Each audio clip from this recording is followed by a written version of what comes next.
یہ on line سیرت امام الانبیاء صلی اللہ علیہ وسلم پروگرام جو ہو رہا ہے، اس کے اندر اس حوالے سے کم از کم اتنی بات ذہن میں رکھ لینا وہ ضروری ہے کہ اگر الحاد و کفر سوشل میڈیا کا استعمال کر کے لوگوں کو گمراہ کرنے کی کوشش کر رہا ہے تو مسلمانوں کے ذمہ دار حضرات کو یہ چاہیے کہ وہ اس کا مثبت استعمال کریں اور اپنے لوگوں کو سکھائیں، باقاعدہ اس کی تربیت دیں کہ سوشل میڈیا کا مثبت استعمال کیسے ہو سکتا ہے۔ اب تو درس و تدریس کا سلسلہ الحمدللہ بڑے اچھے انداز سے جو ہے وہ چل رہا ہے، اور سوشل میڈیا کے ذریعے سے، واٹس ایپ گروپس کے ذریعے سے، اور اس کے علاوہ زومز کے اوپر جو ہے وہ سبق ہو رہے ہیں، مختلف قسم کے پروگرام ہیں، ہمیں تو نام بھی نہیں آتے۔ تو خیر، یہ پروگرام جو شروع کیا سیرت امام الانبیاء صلی اللہ علیہ وسلم کے اوپر، مختلف علماء اور دیگر لوگ جو ہیں وہ اس حوالے سے بات کر چکے اور آپ نے سن بھی لیا۔ یہ ہے چال، جو چال انہوں نے کافروں نے مسلمانوں کے لیے گویا کہ تیار کی تھی، الحمدللہ کچھ ذمہ دار لوگ جو ہیں اب وہ اس چال کو انہی کے اوپر ڈال رہے ہیں۔ خیر، میرا موضوع یہ ہے کہ جناب رسول اللہ صلی اللہ علیہ وسلم کے فضائل کے اوپر بات کی جائے، تو میں نے آپ کے سامنے 3 آیات پڑھی ہیں، ان کی تشریح اور تفسیر میں جانے سے پہلے میں اتنی بات عرض کر دینا ضروری سمجھتا ہوں کہ اللہ تبارک و تعالی نے حضرت سیدنا آدم علیہ السلام سے لے کر حضور پر نور، نور مجسم جناب رسول اللہ صلی اللہ علیہ وسلم کی تشریف آوری تک جتنے بھی انبیاء اکرام علیہ السلام کو نوع بشر کی صراط مستقیم دکھانے کے لیے مبعوث فرمایا، ہم مسلمان ان تمام انبیاء اکرام علیہ السلام پر ایمان لاتے ہیں۔ ہمارے نزدیک کسی بھی نبی برحق کی شان میں گستاخی کفر ہے۔ لا نفرق بین احد من رسلہ، کہ ہم اللہ تعالیٰ کے کسی رسول پر بھی ایمان لانے میں فرق نہیں کرتے۔ اس کے اوپر الحمدللہ ہمارا عمل ہے۔ تمام انبیاء اکرام علیہ السلام کو نفس رسالت و نبوت میں یکساں مانتے ہیں، یعنی یوں نہیں کہتے کسی کو عارضی نبی، کسی کو ذلی نبی، کسی کو بروزی اور کسی کو مستقل، بلکہ تمام کو اللہ تعالی کے برگزیدہ پیغمبر تصور کرتے ہیں۔ کسی بھی نبی کی شان میں اس نیت سے بیان کرنا کہ دوسرے نبی کی توہین مقصود ہو ناجائز اور حرام سمجھتے ہیں، لیکن انبیاء اکرام علیہ السلام نے باہمی درجات کو ضرور تسلیم کرتے ہیں اور ان پر ایمان بھی لاتے ہیں،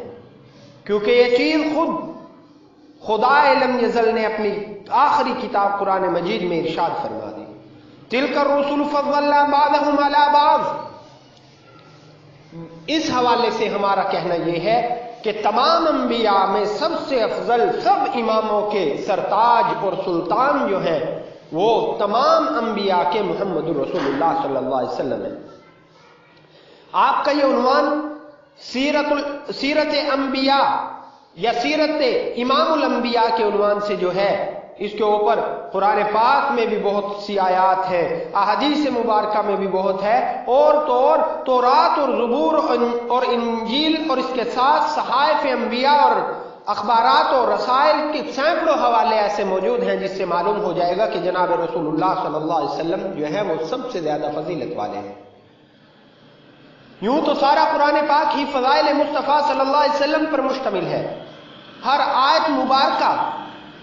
آپ کا مستقل معجزہ ہے،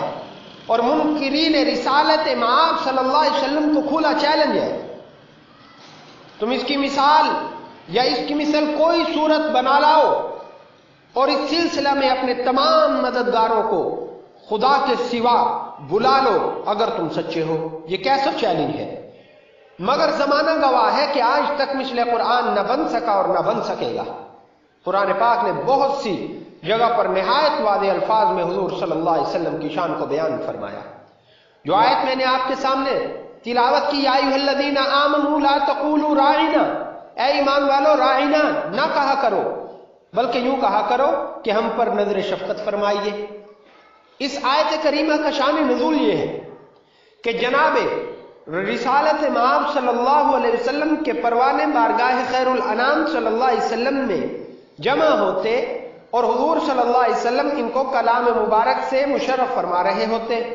تو اگر کسی کی سمجھ میں بات نہ آتی تو وہ عرض کرتا راعینا یا رسول اللہ صلی اللہ علیہ وسلم، یعنی یا رسول اللہ صلی اللہ علیہ وسلم اس کلام میں آپ ہماری رعایت فرمائیے، یعنی دوبارہ ارشاد فرما دیجئے۔ لفظ راعینا یہود کی زبان میں گالی تھا، وہ بھی حضور سرور کائنات صلی اللہ علیہ وسلم کو راعینا یعنی چرواہا معاذ اللہ کہنے لگے اور دل میں خوش ہونے لگے کہ خوب کلمہ ہاتھ لگے۔ ایک دن حضرت سعد بن معاذ رضی اللہ تعالیٰ نے ان کی زبان سے یہ کلمہ سنا تو نیت کو بھانپ گئے اور ارشاد فرمایا کہ اے دشمنان خدا، تم پر اللہ کی لعنت ہو، اگر آئندہ میں نے کسی کی زبان سے یہ کلمہ سنا تو اس کی گردن اڑا دوں گا۔ یہود نے کہا ہم پر کیوں بگڑتے ہو؟ مسلمان بھی تو یہی کہتے ہیں۔ اس پر آپ نہایت ہی غم زدہ ہوئے اور اسی غم کی حالت میں بارگاہ نبوی میں حاضر ہوئے، ادھر یہ حاضر ہوئے اور ادھر جبریل علیہ السلام آ گئے اور یہ آیت مبارکہ نازل ہوئی کہ اے مسلمانوں آئندہ رائنا کہنا ہی بند کر دو تاکہ کسی بدبخت کو گستاخی کا موقع ہی نہ ملے، اور آئندہ انظرنا عرض کیا کرو۔ اللہ تعالی نے دیکھیے کہ کتنی ادنا سی توہین جو دل کے اندر ہے اور اس کو زبان پہ کسی اور انداز میں لا رہے ہیں، اس کا راستہ بھی بند کر دیا۔